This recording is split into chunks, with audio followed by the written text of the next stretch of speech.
114 Al-Baqarah. Bismillahirrahmanirrahim.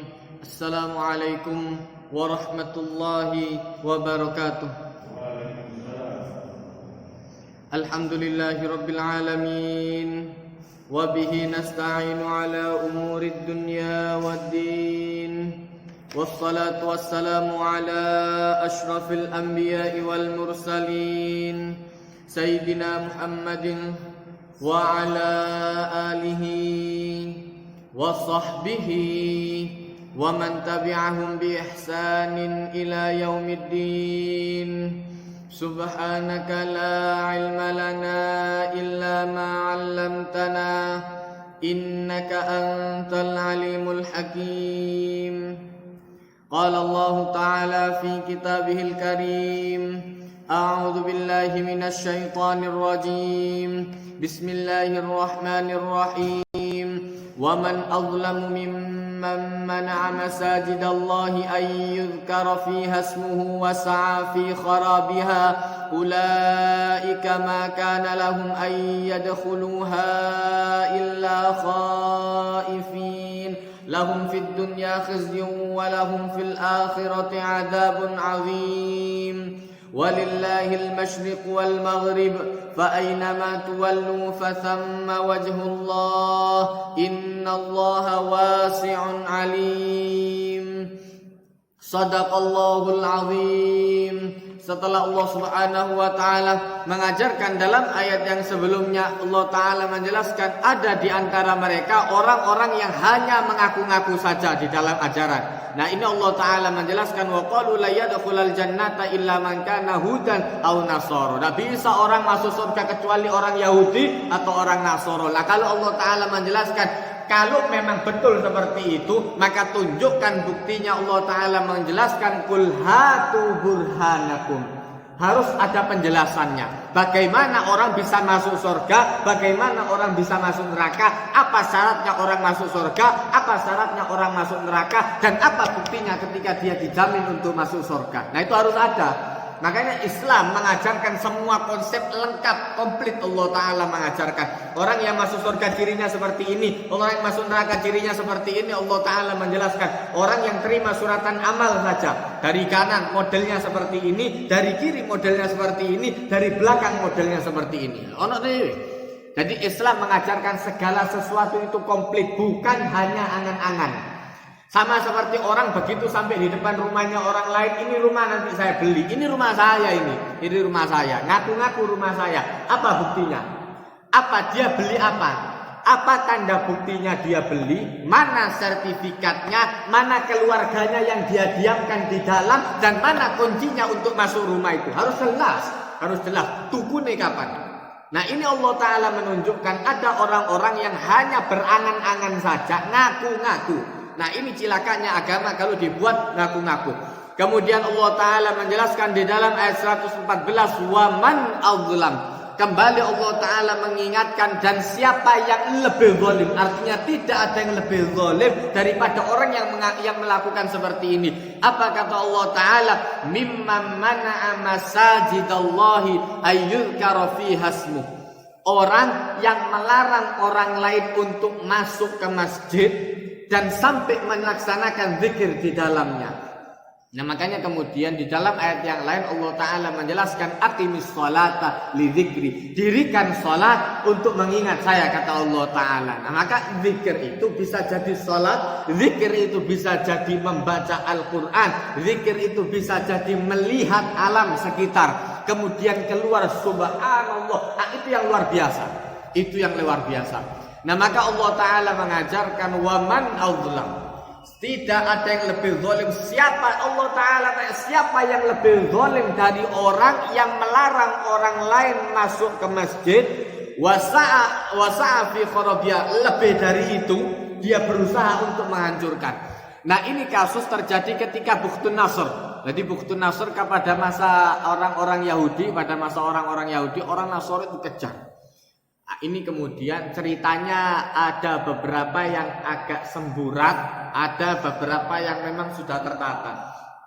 Jadi pada masa itu ketika Nabi Uzair alaihi salam. Ini setelah meninggalnya Nabi Musa terus sampai ke belakang ada Nabi Uzair alaihi salam. Nah, ini yang diakui sebagai gurunya orang Yahudi. Karena pada masa itu tidak ada orang Yahudi yang alim yang tersisa kecuali Nabi Uzair alaihi salam. Makanya kemudian Allah Ta'ala menjelaskan au kalladzi marra ala qaryatin, atau seperti Allah Ta'ala menunjukkan ada seorang yang berjalan di sebuah dusun, kemudian Allah Ta'ala menjelaskan ketika dia jalan au kalladzi marra ala qaryatin wa hiya khawiyatun ala urusya, dia senden di arsy-Nya. Kemudian tanya kepada Allah Ta'ala, anna yuhyi hadhillahu ba'da mautiha, ya apa Allah Ta'ala bisa membalikan ini tadi. Jadi pada masa itu Bukhtunasr kejem luar biasa, raja yang bengis luar biasa. Dikatakan bahwa itu agamanya Majusi. Dia didukung oleh orang-orang Nasoro, ya, oleh orang-orang yang lain ini tadi dari kubu sebelah untuk menghancurkan orang-orang Yahudi yang pada masa itu ikut Nabi Uzair. Jadi dihasut, kemudian orang Majusi dan orang-orang ini tadi nyerang bersama Bukhtunasr ini tadi, nyerang untuk menghancurkan Baitul Maqdis. Begitu Baitul Maqdis hancur semuanya, sudah tak karu-karuan. Nabi Uzair senden ngelihat sampai di Baitul Maqdis itu, lihat, ya Allah, ya apa caranya Allah Ta'ala menghidupkan ini lagi? Ini masjid milik Allah Ta'ala moro-moro dihancurno. Apa salah masjid ini? Apa salahnya masjid ini? Kok dihancurkan? Ya apa ceritanya? Akhirnya kemudian dia tanya kepada Allah Ta'ala, bagaimana Allah Ta'ala menghidupkan masjid ini setelah dirobohkan, setelah hancur luar biasa. Maka Allah Ta'ala menunjukkan singkat, caranya Allah Ta'ala itu di luar prediksi kita. Makanya kemudian rencana Allah Ta'ala itu jauh lebih baik daripada rencana kita. Nek ini sing rencana kalau kita yang merencanakan mulai kecil belajar, setelah belajar nanti tiba-tiba sukses, ngorong-ngorong buka toko, sukses luar biasa, kemudian punya anak, kemudian punya istri, macam-macam. Nah, rencana Allah Ta'ala ada kalanya jauh lebih baik daripada rencana kita. Kita itu merencanakan kita ini profesional tanpa adanya cobaan. Ternyata Allah Ta'ala menunjukkan justru orang yang profesional itu dengan berbagai masalahnya. Justru Nabi itu Allah Ta'ala menunjukkan semakin tinggi derajat Nabi, bukan semakin gampang cobaannya, semakin sulit. Justru tambah lebih sulit lagi cobaannya, bukan semakin gampang. Nah, makanya dari 124.000 Nabi diringkes sama Allah Ta'ala sampai jadi 313 yang Rasul. Dari 313 diringkes lagi yang jadi 25 yang diceritakan oleh Allah Ta'ala dalam Al-Quran. Dari 25 diringkes lagi oleh Allah Ta'ala sampai jadi 5 ulul azmi. Ini yang paling sabar luar biasa. Dari 5 diringkes lagi sampai jadi 1 Rasul Sallallahu Alaihi Wasallam paling mulia. Nah, ini yang kemudian Allah Ta'ala menunjukkan seringkali cobaan Allah Ta'ala itu justru mendewasakan kita, bukan malah mengkerdilkan kita. Pikiran kita, kalau rencana kita, rencana saya itu ya Allah jangan sampai Baitul Maqdis. Rencanamu untuk sampai Baitul Maqdis hancur, kita doakan mudah-mudahan tidak ada cobaan, bala, segala macam. Nek daun bala, tak ketok saat ini tidak terlihat yang mana yang kawan, yang mana yang lawan. Begitu ada cobaan, baru kelihatan yang mana yang kawan, yang mana yang lawan. Makanya kemudian Sayyidina Umar itu mengajarkan orang jangan menganggap orang lain sahabat sampai dia ngetes dalam 2 hal. Kalau sudah lolos dalam 2 hal, itu kamu menang. Apa yang pertama? Ajaan berdagang, ajaan dagang. Begitu dijak dagang baru ketok iki suka ngemplang, iki ngentitan, iki jaluan. Wah, macam-macam masalah. Ono sing khoyir temenan, ono sing khoyir kebado, ono sing khoyir-khoyiran, ono sing segala macam baru ketok. Begitu diajak berdagang baru kemudian kelihatan. Kemudian yang kedua kata Sayyidina Umar, coba Anda ajak waktu jalan.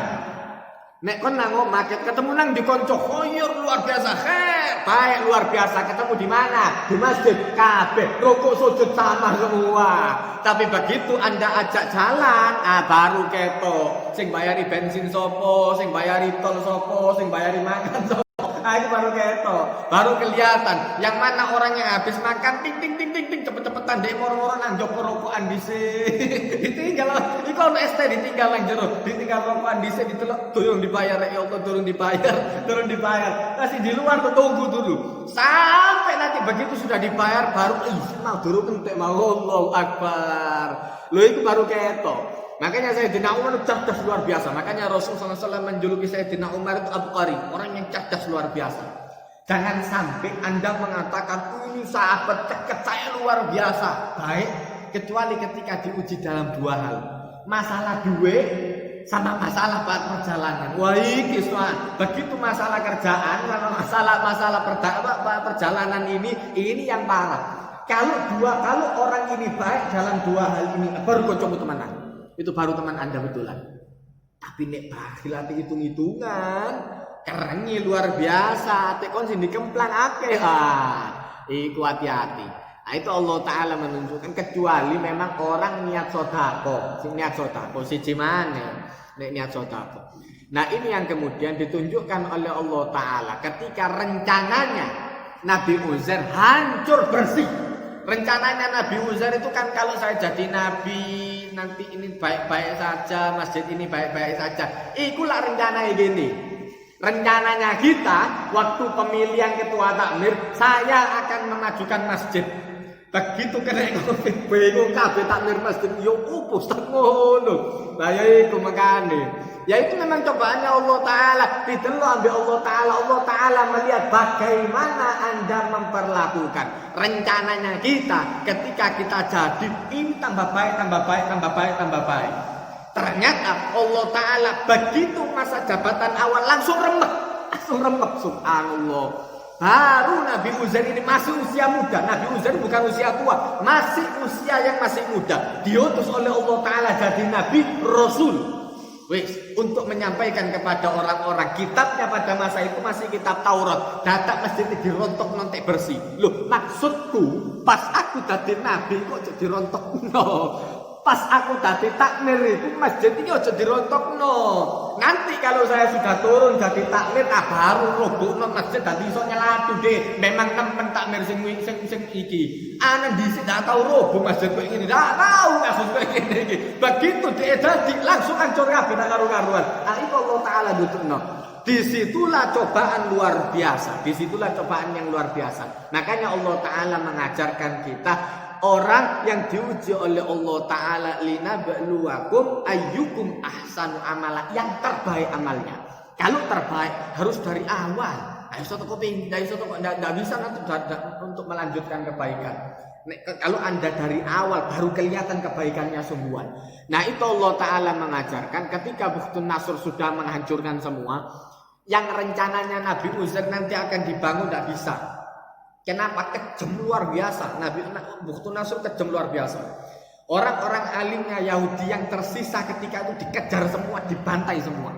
Kecuali orang-orang yang sudah melarikan diri duluan, itu tidak terkejar. Akhirnya kemudian Nabi Uzair sendiri, apa caranya Allah Ta'ala membangkitkan masjid ini lagi? Ditidurkan oleh Allah Ta'ala, fa'amatahullahu mi'ata'am. Tidur, bahasanya mati. 100 tahun tak nanggung. Begitu dibangkitkan ditanya oleh malaikat, kam labista, berapa lama Anda tidur? Qala labistu yauman au ba'da. Paling 1 hari atau setengah hari. Lu tak suwe.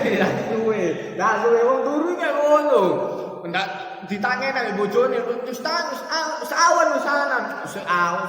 ditelak dia dorong ki matahari dorong terbit." Begitu dibuka jendela krek. Ternyata wis padang. Jam piro? Wis jam 7. Ndak kon tangene ket mau sobore telat. Lah kon ditangeni ket mau nanti tangi-tangi. Lah kon ditangeni ket mau gak tangi-tangi. Kok gak ditangeni? Lah begitu dibuka baru ngerti di lu. Tapi itu ternyata gak ditangeni ket mau. Kon ket mau sobore tak tangeni gak tangi-tangi. Iya, krasane dilut. 100 tahun. Begitu ditanya oleh malaikat, kam labistaka, berapa lama Anda tidur? Kata Nabi Uzair, qala labistu yauman au ba'dun. 1 hari atau setengah hari, tidak suwe. Kata malaikat Jibril, bal labista mi'ata am. Anda itu tidur 100 tahun. Tak percaya dia. Maka kata malaikat Jibril, fanzur ila ta'amika wa syarabika lam yatasanna. Coba Anda lihat makanan dan minuman Anda. Pada masa itu dalam riwayat yang dibawa susu, keju, roti. Dulu belum ada sistem fermentasi. Jadi mesti cepat rusak. Nah ini barang perlu cepat rusak mau. Jadi tidak ada sistem, tidak ada untuk pengawetan, bahan pengawet tidak ada. Dulu semuanya murni. Jadi kalau sudah 3 ini masih awet berarti tidak sampai seminggu. Begitu lihat makanannya, wah betul saya. Kalau dilihat makanannya, susunya, kejunya dan rotinya tidak sampai seminggu. Ini bener aku. Betul saya 1 hari. Begitu disuruh lihat, wanzur ila himarik. Coba Anda lihat himar, kuda yang Anda naiki. Begitu dilihat kudanya, hancur bersih, rata sama tanah, tinggal tulang belulang beberapa. Maka Allah Ta'ala mengajarkan wanzur ilal aizam. Lihat ke tulangnya. Kaifan syizuha, bagaimana kami menyusun. Ditoto lagi sama Allah Ta'ala. Dari tulang yang hancur itu diberdirikan kertek terus. Tulang yang tadinya hancur tumbuh lagi sampai jadi sendi. Begitu jadi sendi dibalut oleh daging, urat, kemudian dibalut oleh kulit. Subhanallah.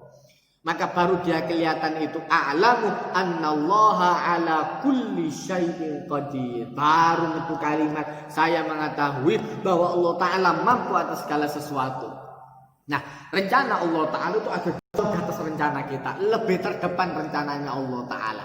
Karepnya kita, maksudnya kalau jadi nabi itu pas ngarir jadi nabi itu sing enak urip, jadi tidak bertentangan sama siapa-siapa. Pas aku jadi ustad, itu pas gak musuhan ambil pemerintah, jadi ceramai enak.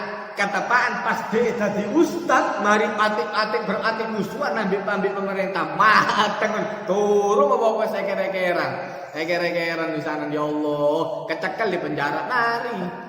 Ono sing kadang-kadang masjid eker-ekeran ambek ketua RW ini, eker-ekeran ambek iki. Wong Nasoro ketepaan. Loh di daerah saya modelnya seperti itu. Pas ketepaan pengurusan anyar, pas waya-wayain jaluk tangan, pas ketepaan ketua RT ini wong Nasoro ruwet luar biasa. Iku mari baru tak ilok-ilok nombek aku. Suruh sapa milih orang yang non-muslim kapok, makanya ojo dipilih yang non-muslim. Tak, saya tidak suka sama yang satunya.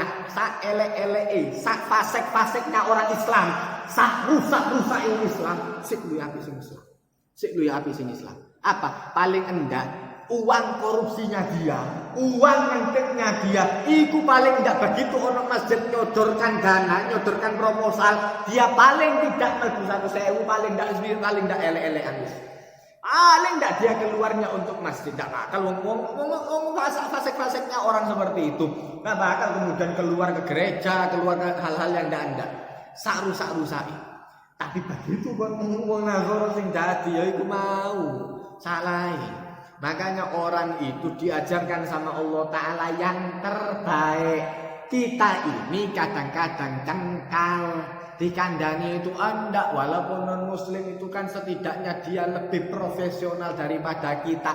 Kok koyok-koyok sing Islam ini dan sini sok murok bal kabeh. Lu kan ngomongnya kan kayak gitu. Ada kalanya orang yang Nasoro itu lebih profesional. Lah kok nanggep ngomongnya pinter-pinter nganggur kabeh ta yo opo? Wong Islam bahlul kabeh ta yo opo? Omongan-omongan yang seperti itu yang sing tak debat luar biasa orang-orang yang kayak gitu.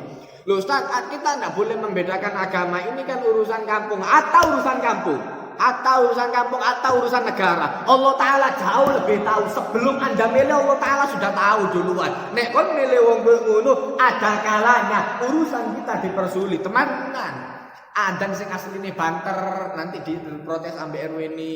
Jangan terlalu banter, agak dipelankan sedikit.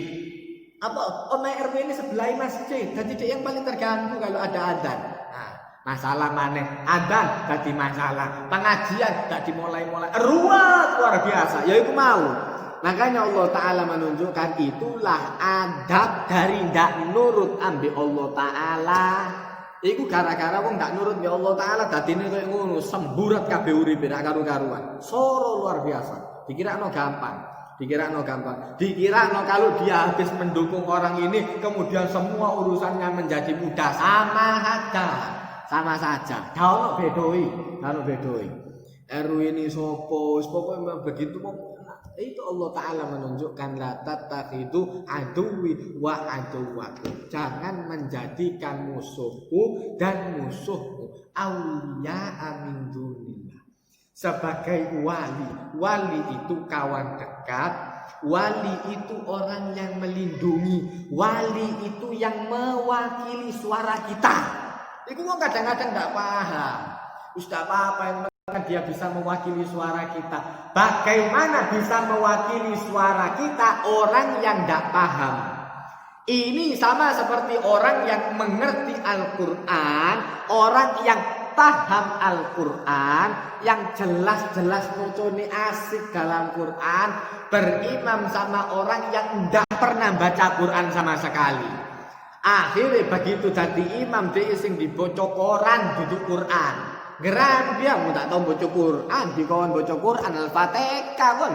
Al-Fatihah. Iku pun dia ngerti toko koncoy. Surat yang biasa dibaca apa? Al-Fatihah. Dik mari ngono mingkem dik. Dadi wong Buddha mari ngono lontong-lontongan. Islam itu mengajarkan yang waras dalam beragama, Nah, maka Allah Ta'ala menjelaskan ada kalanya orang sampai kemudian zalim luar biasa, sampai menutup masjid dan sampai menghancurkan masjid.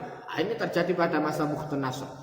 Maka kemudian Allah Ta'ala menjelaskan ulaika makana lahum ayyadkhuluha illa khaifin. Ketika Nabi Uzair bangun sudah 100 tahun, wah itu ganti kabinet balik sana sudah mati, rajanya yang dulu sudah mati, ganti dengan raja yang baik, yang Islam, dibangun lagi Baitul Maqdis, ditunjukkan oleh Allah Ta'ala Baitul Maqdis sudah jauh lebih baik daripada sebelumnya, luwe api, dibangunin luwe maneh. Nah itu Allah Ta'ala menunjukkan ada kalanya untuk memulai sesuatu yang baru harus menghancurkan sesuatu yang lama dulu. Ada kalanya Allah Ta'ala membetulkan benang yang bulat itu dikenal pelan-pelan oleh Allah Ta'ala. Ada kalanya benang bulat itu mau dibuat diganti ambil benang sing kenceng sing anyam. Nah ini Allah Ta'ala menunjukkan ada dalam berbagai macam. Ajaran Allah Ta'ala itu dalam berbagai macam.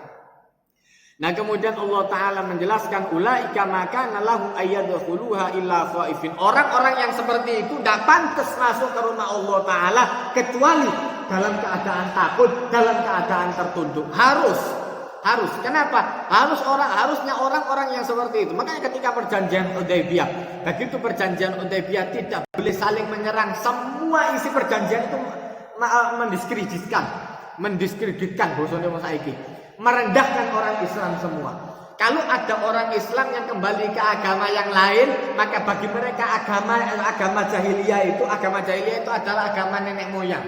Kalau dari agama yang lama, dari agama nenek moyang ke agama Islam harus kembali ke agama nenek moyang. Tapi kalau dari agama Islam keluar kembali ke agama nenek moyang, tidak perlu kembali ke Islam. Kalau ada orang dari Mekah berangkat ke Madinah untuk masuk Islam harus dikembalikan ke Mekah lagi. Kalau ada orang Madinah berangkat ke Mekah untuk kafir, maka tidak perlu dikembalikan ke Madinah. Kalau seumpama ada seorang yang kemudian punya keluarga yang kemudian kafir harus tetap di dalam kekafirannya. Kalau dari Islam ke kafir harus tetap dalam kekafirannya. Tapi kalau ada orang berangkat keluarganya dari kafir kemudian ke Islam, maka keluarganya yang akan diserang. Wah, dari semua perjanjian itu memberatkan Islam semua. Sayyidina Umar tanya kepada Rasulullah, ya Rasulullah, tidakkah kita ini berada dalam kebenaran? Iya. Tidakkah kita kalau kita nyerang kita ini mati syahid? Iya. Lah terus kenapa kita menerima perjanjian yang seperti ini? Saya disuruh sama Allah Ta'ala. Ana makmur. Saya ini disuruh sama Allah Ta'ala. Allah Ta'ala ngomong iya, Allah Ta'ala ngomong enggak. Dan itu dirubah. Sudah biarkan saja. Nanti Allah Ta'ala akan menunjukkan hikmahnya. Subhanallah. Genjatan senjata 10 tahun. Tidak boleh menyerang Islam. Tidak enak. Kon kira enak. Orang kafir tidak menyerang Islam. Gatel tangannya. Gatel. Kalau cuma urusan berdakwah saja. Tidak bisa. Gatel tangannya mereka. Tidak enak. Tidak merusak Islam. Ono sing dipateni. Subhanallah. Begitu ada umatnya Rasulullah. Ada sahabat yang dibunuh. Kata Rasulullah. Semua perjanjian yang kemarin batal. Tahun depan kita berangkat haji. Begitu tahun depannya berangkat haji. Semua orang dikepung oleh Rasulullah dari semua pintu. Wong Mekah wake. Yang dari Madinah berangkat itu tidak terlalu banyak. Semua tunduk. Nurut semua.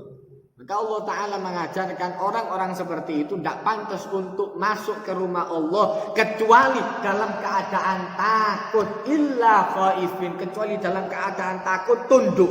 Tidak usah membanggakan diri. Saya ini yang memiliki dana. Aku sing kei dana. Iki kabeh tak bayari. Sak kampung iki tak bayari kabeh ambek aku. Nek aku ngomong masjid robono, nek aku ngomong masjid tekno. Wah, sombongi luar biasa. Enggak tahu sembahyang tapi sombongi luar biasa. Nah, orang-orang yang model seperti itu Allah Ta'ala mengajarkan tidak pantas dia masuk ke masjid kecuali dalam keadaan takut. Nah, kemudian Allah Ta'ala mengajarkan lahum fid dunya khiz. Mereka itu di dunia mendapatkan kehinaan luar biasa. Walahum fil akhirati adzabun adzim. Dan mereka di akhirat akan mendapatkan siksa yang amat sangat pedih. Kemudian Allah Ta'ala mengajarkan walillahil masyriq wal maghrib. Milik Allah Ta'ala itu dari mulai pojok timur sampai pojok barat. Semua itu milik Allah Ta'ala. Fa aina ma tuwallu fa thamma wajhullah. Dan kemanapun Anda menghadap, Anda akan menemui Allah Ta'ala. Innallaha wasi'un alim. Sesungguhnya Allah Ta'ala maha luas dan Allah Ta'ala maha mengetahui. Nah, ini yang kemudian mengajarkan kita jangan terlalu was-was dalam masalah kiblat.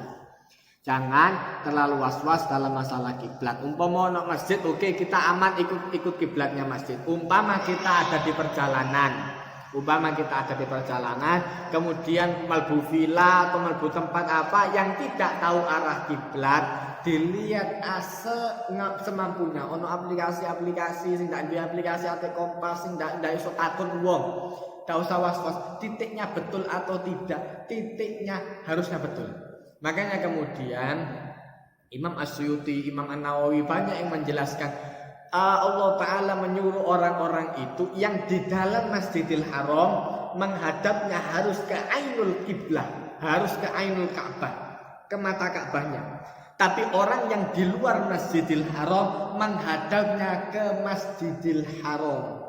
Kenapa? Kalau orang dipaksa untuk masuk untuk pas ke titik Ka'bahnya, maka harusnya masjid tidak boleh lebih besar daripada Ka'bah. Umpama orang dipaksa harus pas ke titik Ka'bahnya, harus pas ke titik Ka'bah. Kiblat kudu pas nang titik Ka'bah.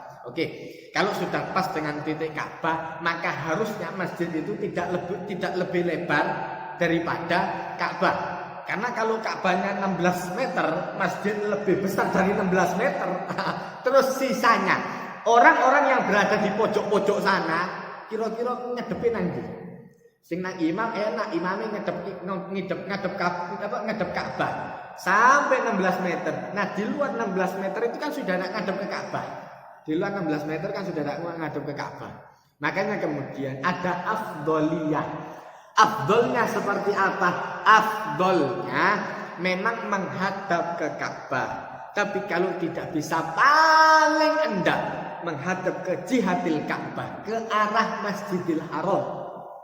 Makanya disuruhnya syatrul Masjidil Haram, bukan syatrul Ka'bah, tapi syatrul Masjidil Haram, lurus ke Masjidil Haram. Tidak bisa orang-orang yang di luar Mekah maka menghadapnya ke Mekah. Paling enggak Indonesia semada barat, mari beres. Semada barat. Paling enteng. Karena jihad itu kalau dipaksakan untuk pas semua, soro luar biasa, tambah nyorokno.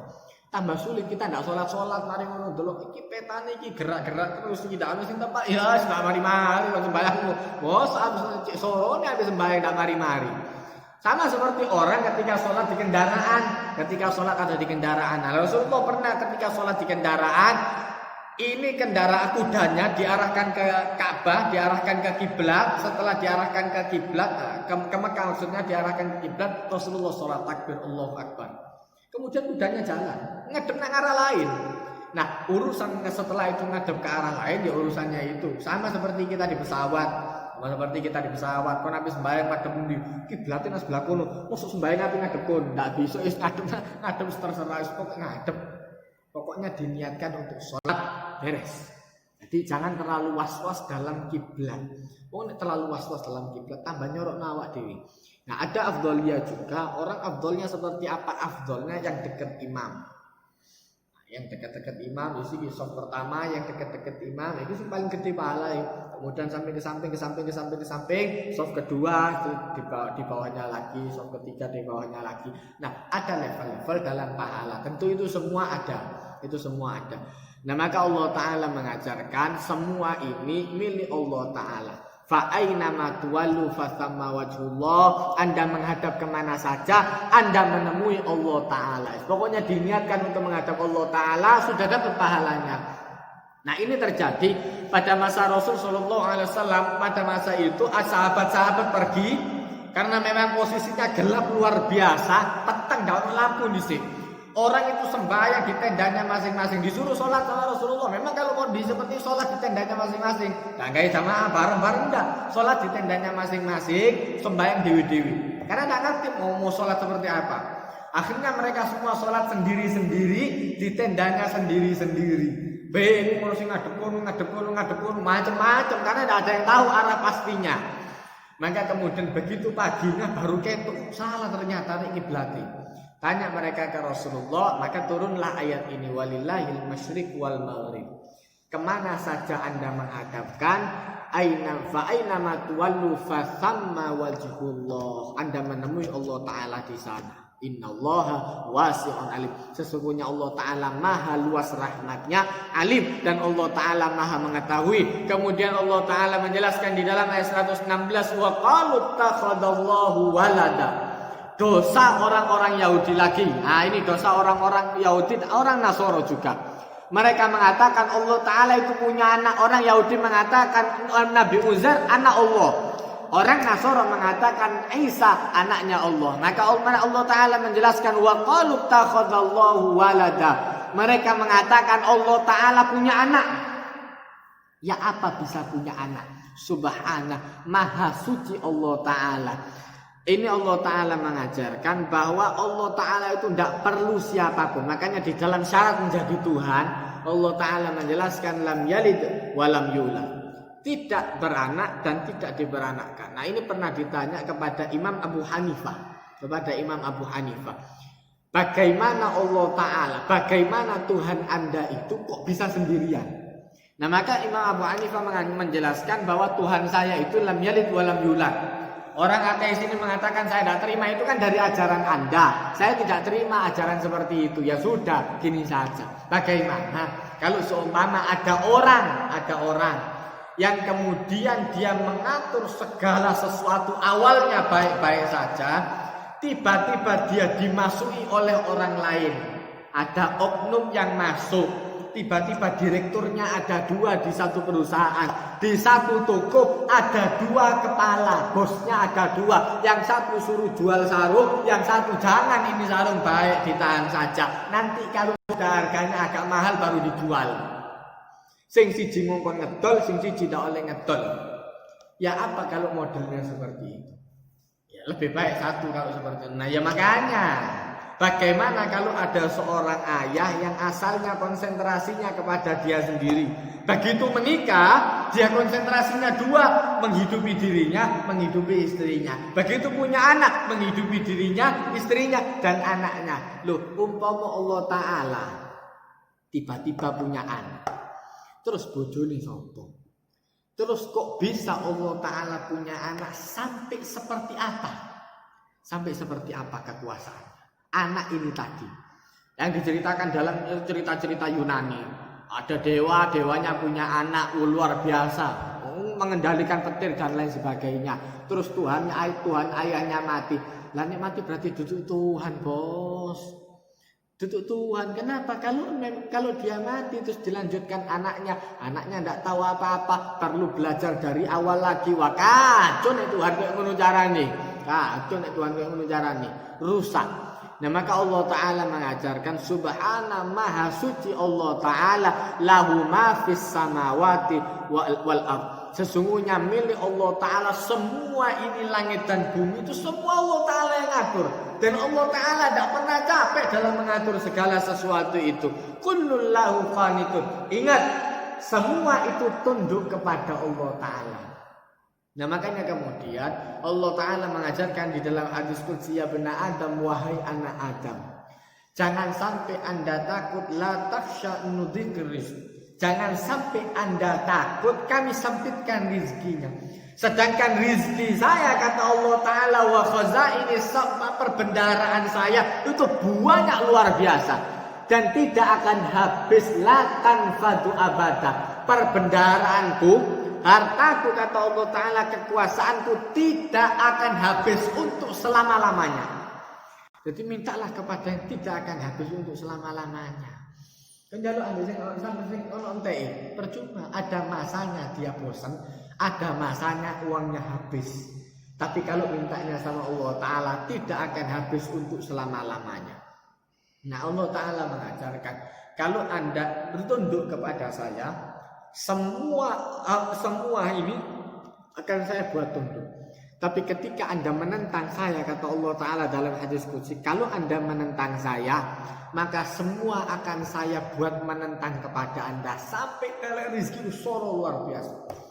Loh, kayaknya mereka itu orang-orang yang kaya luar biasa. Mereka yang mengendalikan dunia, mereka yang mengendalikan uang, ekonomi dan lain sebagainya. Koyoi. Tapi ternyata Allah Ta'ala menunjukkan ada kalanya hebatnya orang Islam itu tidak ketok. Kenapa? Karena sendiri-sendiri. Tapi begitu kompak, numplak. Loh, orang siapa yang tidak tahu begitu kasus 212. Begitu kasus 212. Ada satu perusahaan yang tidak ngomong, kami tidak ikut-ikutan dalam 212. Langsung diboikot oleh orang Islam. Numplak. Lu iku roti diboikot oleh orang Islam numplak. Ini menunjukkan Islam itu punya kekuatan. Saking kita itu ndak pede. Kon niku ndak pede ambek barangmu dhewe, sama-sama roti-roti Anda, ndak bangga sama produknya sendiri, lebih milih produknya orang lain. Ini repotnya kita. Kita itu seringkali membeli barangnya orang biar kita itu biar sembunyi-sembunyi. Tadi kene iku ndak krasa nek ati gawe barang wong kafir iki mau. Seakan-akan gak ada efeknya. Tapi ternyata efeknya luar biasa. Lho saiki Prancis diboikot Islam numplak. Entah nono iki sampai suwe boikote. Numplak temenan iku Prancis. Orang Islam saja yang tidak beli itu sudah kolek luar biasa. Orang Islam saja yang tidak beli, walaupun mereka banyak yang orang-orang kafir yang menggunakan itu, ambil wong fasik-fasik, munafik sing gawe iku mah tambah bangga deh. Nabi saya mengajarkan untuk memaafkan penghinanya. Lah nek kon sing dihina apa ndak kon maafno? Kalau Anda yang dihina, Anda marahnya luar biasa. Ini harus dihancurkan sampai ke akar-akarnya. Dituntut sampai ke hukum. Loh, umpama kenapa kok Anda nabi Anda dihina kok menang? Tapi nek kok sing dielokno kon ngamuk luar biasa. Wale. Sing garane kok mlebu surga iku Rasulullah, ditutup amalmu. Itu justru dari syafaatnya Rasulullah. Kon bangga mbek amalmu percuma. Sembahyang tak usul sama sekali. Lah ngono kok sombongnya luar biasa. Orang itu kadang-kadang dari sombongnya itu sudah ditunjukkan sama Allah Ta'ala. Nah, ini orang-orang yang bakal numplak. Iki wong bakal numplak. Jadi dituntut oleh Allah Ta'ala. Nah, ada kalanya hebatnya media itu orang-orang rusak seperti itu diekspos luar biasa. Orang-orang seperti itu diekspos luar biasa, sampai viral, seneng luar biasa, like-nya banyak dan lain sebagainya. Orang-orang yang baik tidak mendapatkan fasilitas yang seperti itu. Itu Allah Ta'ala menguji. Memang Allah Ta'ala menguji linabluwakum ayyukum ahsanu amala. Amal yang baik. Ingat, amal yang baik itu tidak harus melanjutkan dari yang ada di atas. Ada kalanya yang baik itu mulai dari awal benak pelan-pelan sampai mendukung. Itu ada kalanya seperti itu. Nah, Allah Ta'ala menjelaskan kullul lahu qanitun. Semua yang ada di atas alam ini semua tunduk kepada Allah Ta'ala. Maka kita tunduk sama Allah Ta'ala. Semua urusan kita digenak oleh Allah Ta'ala. Tapi begitu kita semakin jauh dari Allah Ta'ala, keluarga eker-ekeran, anak masalah, bulat luar biasa. Tapi begitu orang dekat kepada Allah Ta'ala, semuanya akan dibereskan oleh Allah Ta'ala. Barakallahu li wa lakum fil Qur'anil azim wa nafa'ani wa iyyakum bima fihi minal ayati wa dzikril hakim. Wa taqabbala minni wa minkum tilawatahu innahu wal ghafurur rahim. Allahumma arhamna bil Qur'an waj'alhu lana imama wa nuran wa hudan wa rahmah. Allahumma dzakkirna minhu ma nasina wa 'allimna minhu ma jahilna warzuqna tilawatahu ana al-laili wa atrafan nahar waj'alhu lana hujjatan ya rabbal alamin. Rabbana atina fid dunya hasanah wa fil akhirati hasanah wa qina adzabannar. Wa sallallahu ala sayyidina Muhammadin nabiyil ummi wa ala alihi wa sahbihi wasallam. Walhamdulillahi rabbil alamin. Wassalamualaikum warahmatullahi wabarakatuh.